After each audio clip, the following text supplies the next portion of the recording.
это делал, ты оставался в храме просто навсегда. And he had the potency to hold that together. Everyone accepted that. И у него был потенциал удерживать это все в таком положении, то есть все это принимали. So in Chicago temple we had a big temple. It was formerly, do you know YMCA? Yes. It was formerly a YMCA, so it had a hotel wing upstairs and a big gymnasium and so many things. We had a big facility there. В Чикаго храм был в здании YMCA, это колледж, университет, то есть там был как отель на втором этаже и спортзал, то есть много всяких комплексов. So in the hotel section upstairs, all the grihastas stayed there with their children, with their wife, everything. И в отеле наверху грихасты все оставались там и с детьми, и с семьями. And the brahmacharis thought, oh, the grihastas, they're in Maya because they have one room. И брахмачари думали, о, грихасты, они в Майе, потому что у них одна комната. But everybody was engaged fully by the potency of Srila Prabhupada. Но все были задействованы по вот этой мощного потенциала Шрилы Прабхупады. And he was very expert in organization. When I first joined, within a couple of months, he formed the GBC to oversee the management of the society. И он был очень четко понимал дела организации. То есть, когда я вступил в сознание Кришны, за 2 месяца он организовал GBC, вот эту систему, так, организацию присмотра. And after that, I was sent by the GBC to first start a temple in Cleveland, and then later to reorganize a temple in Chicago. И тогда я был послан в GBC основать храм в Кливленде и потом реорганизовать храм в Чикаго. So because I was a temple president, I got to write directly to Srila Prabhupada to give reports of what was going on in the temples. И так как я был президентом храма, то у меня была возможность напрямую писать Шриле Прабхупаде, что происходит в храмах.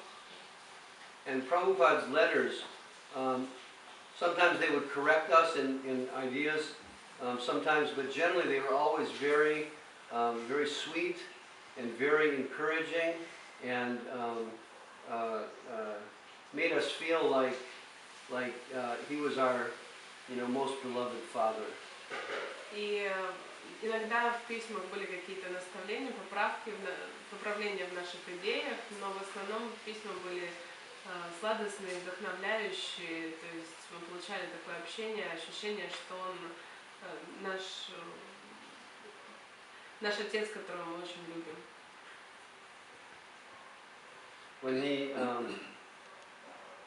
When he came to Chicago for Rath Yatra that we were having, my first thought was, he carries himself like he's the king of the world. Когда он приехал в Чикаго к нам на Радха-ятру, когда я увидела его, моя первая мысль была, что он ведет себя, несет себя как бы по миру, как будто он как король всего мира. He would walk with his cane, looking around, just surveying the scene like he was in control of everything. At the airport, all the police at the airport were like stunned to see him when he arrived, because all these young devotees with shaved heads and robes dancing around him, and he's walking like this. Everybody's just, who is this man?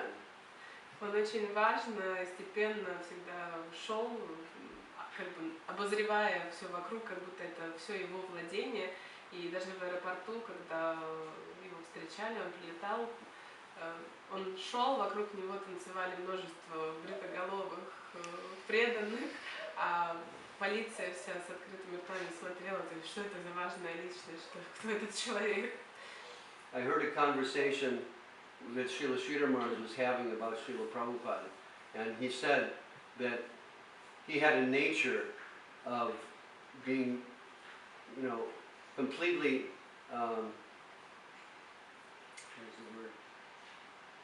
completely expert in everything that he did. И из разговора Шрилы Шридхара Махараджа с Шрилой Прабхупадой, что у него было такое качество быть экспертом в каждом вопросе, которым он занимался, в каждом деле, чем он занимался. I can remember sometimes we would get, this Prabhupada set things up in such a way so that he wanted each temple to distribute as many books and Back to Godhead magazines as possible. So there was competition amongst the temples.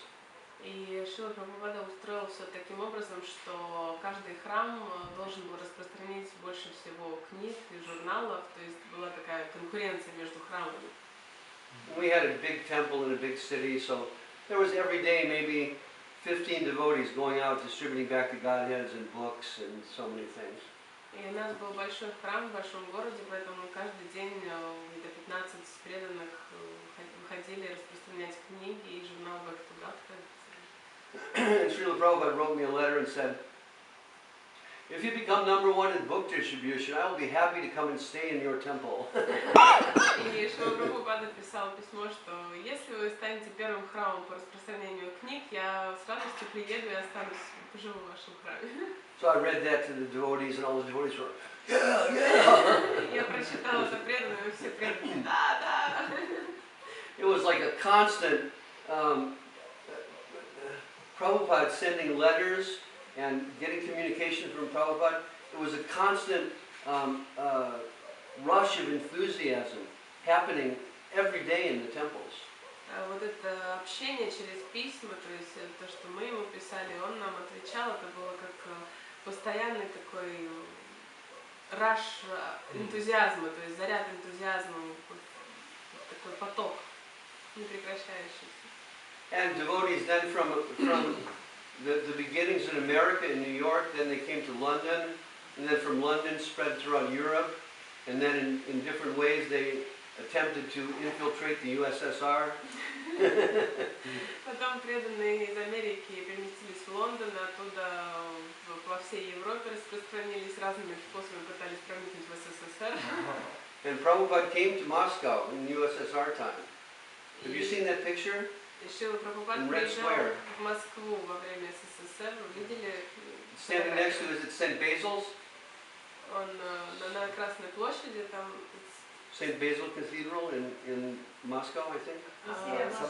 Да, Василия Блаженного. В Майпуре в храме есть на потолке фреска Прабхупада идет по Красной площади. Sajjan is saying that in Mayapur, in the temple, there is a fresco on the ceiling of Prabhupada walking across Red Square. Yeah. I mean, Prabhupada was, he saw that, one time I wrote to Prabhupada and said, yes, with chanting Hare Krishna and Prasadam, we will take over the world. Однажды я написала Прабхупаду, что когда мы поем Харе Кришна и Прасадам, мы завоюем весь мир. And Prabhupada said, yes, when I was young, I thought like that also. И Прабхупада ответил, что когда я был молод, я тоже так думал. But actually, practically, because he saw that Krishna was his friend, Srila Sridhar Maharaj is told that in the prayer on the Jaladuta, there was clear indication of Prabhupada's position in the spiritual world. И Шрила Шридхарма, и практически у него вот это получилось, потому что он увидел, что Кришна это его друг. И Шрила Шридхар Махарадж говорил, что в молитве к Джаладуте, да, когда ему было плохо. Да, там явно видно позиция, что у Шрилы Прабхупады есть позиция в духовном мире, место в духовном мире. And then Srila Sridhar Maharaj told that because Prabhupada did something that was impossible for one human person to do, he was helped by Nityananda Prabhu directly as avatar. И Шрила Шридхар Махарадж говорил, что так как Шрила Прабхупада сделал то, что одному человеку не под силу, то Нитянанда ему помогал напрямую. So because of his connection with Nityananda Prabhu, who is Balaram, and because of his prayer on the Jaladuta, where he appealed to Krishna as a friend, Srila Guru Maharaj said, and also not only that, but his main significant temple was the Krishna Balaram temple in Vrindavan, near Raman Reti. So Srila Sridhar Maharaj indicated that Prabhupada's position was in the cowherd boy section. cowherd boy section.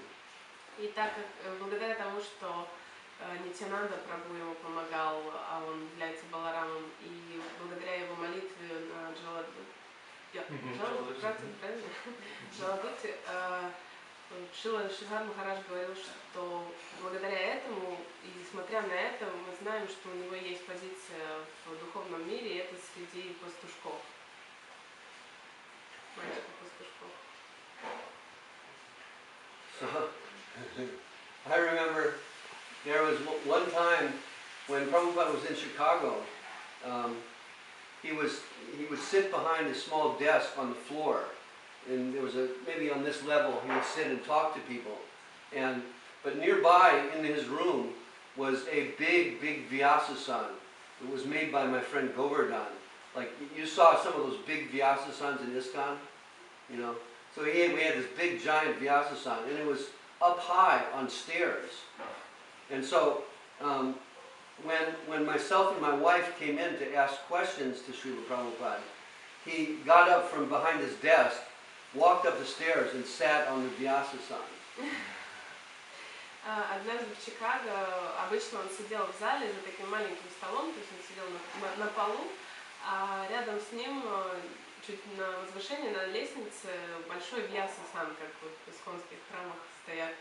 И когда я со своей женой пришел его повидать, то он встал и вошел, сел на Vyasa-сан. And he said, I cannot sit here for ordinary people because they will become envious. Я не могу здесь сидеть для обычных людей, потому что они все начинают завидовать. So we felt very fortunate that Prabhupada thought that he could sit on the asana and we could be there. И он поэтому чувствовал, что ему было приятно, что он может занять то место, когда приходят преданные. And this was at a time. This is a little crazy story, but I'll tell you anyway. Есть такая немножко сумасшедшая история, но я вам все равно расскажу. So this was at a time in ISKCON when they were considering the possibility of having 2 wives. Это было в то время, когда в Исконе рассматривали возможность иметь 2 жен. So there was this girl from Toronto in the temple who was a book distributor, really big book distributor, and she was going to go back to Toronto, but I was thinking, if I marry her, then she'll stay in the temple, and we'll have more book distribution. В храме была девушка из Торонто, которая была очень хорошим дистрибьютором книг, то есть очень хорошим распространителем. И я тогда подумала, что она должна была уехать. И я подумала, что если я на ней женюсь, то тогда она останется, и у меня будет хорошие показатели по распространению книг. I was very young at the time. Я был тогда очень молод. But anyway, I brought this question to Srila Prabhupada. Srila Prabhupada, can I take a second wife? И, тем не менее, я задал этот вопрос Шриле Прабхупаде, могу ли я взять вторую жену? And he cleared his throat, and he says, why do you want to do that? А он прочистил горло и сказал, почему ты хочешь такое сделать? And I said, well, there's this girl in the temple who's going to go back to Toronto, but she's a big book distributor, and if she stays, we'll have many books distributed in Chicago. Но я ответила, что есть девушка из Торонто, которая должна уезжать, но она очень хорошо распространяет книги, и если она останется, то у нас будет много распространений книг и лучшие распространители. And Prabhupada just looked at me like, are you crazy?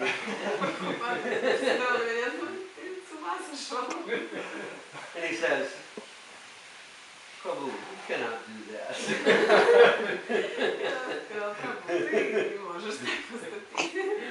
And so I was Then another story I remember, I was in Bombay with Srila Prabhupada before they built the big, I don't know if you guys know, there's a big giant temple they built in Bombay with a hotel and so many things. И еще одна история, я был в Бомбее с Шрилой Прабхупадой перед тем, как они построили большой храм, не знаю, знаете ли вы, храм в Бомбее? So I was in Prabhupada's room with him, talking something about Chicago, and I don't remember, and these 2 or 3 Indian big Indian dignitary type men, some government men, came in to see Srila Prabhupada. И я в комнате с Шрипадом Бхакти, и мы говорим о каких-то делах в Чикаго, и заходят три высокопоставленных чиновника индийских. So I was with Prabhupada, but very, very nervous that, you know, I'm with my guru, am I going to say something wrong, what will I do? So I was very, very nervous, and then when these gentlemen came in, Prabhupada looks at me and says, "Yes, this is Sri Govinda Das. He is our temple president in Chicago." И я очень нервничала, потому что я со своим гуру, правильно ли я все скажу, то есть как вообще я поведу, то ли я буду говорить. And Prabhupada looks at me and says, "Go to the next room and bring them some mats to sit on."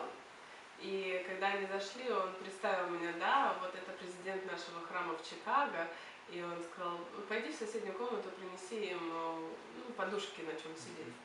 So I go to the next room and there's only these big, giant, large mats on the floor, and I'm thinking, mats? Well, how can I do this? Я захожу в соседнюю комнату, а там только огромные реально маты спортивные. И я думаю, как я их туда перенесу? So I was like, my brain was exploding. I didn't know what to do. Prabhupada wanted mats, and the only mats I could find were these huge, giant mats. Я не мог не придумать, что мне делать, у меня мозг просто взорвался, потому что Прабхупада попросил маты, а там только маты таких огромных размеров, я их не могу поднять даже. So I picked up one of the big mats and walked into the door, and the mat didn't fit through the door, so I bounced off the door, and these three Indians are looking at me like, who is this person? Я взял все-таки этот огромный мат, пытался пронести его в дверь, но он не пролез в дверь, я оттолкнулся, чуть не упал. And I turned it this way and got through the door and then kind of tripped and stumbled into the room with this giant mat. И эти три чиновника смотрят на меня, кто этот человек, что он делает? Потом я перевернул мат, внес его в комнату, но споткнулся, чуть не упал. I look at Srila Prabhupada and Prabhupada is just like... Я смотрю на Прабхупаду, и он просто... So I laid out this giant mat for these three guys to sit on, and they sit on,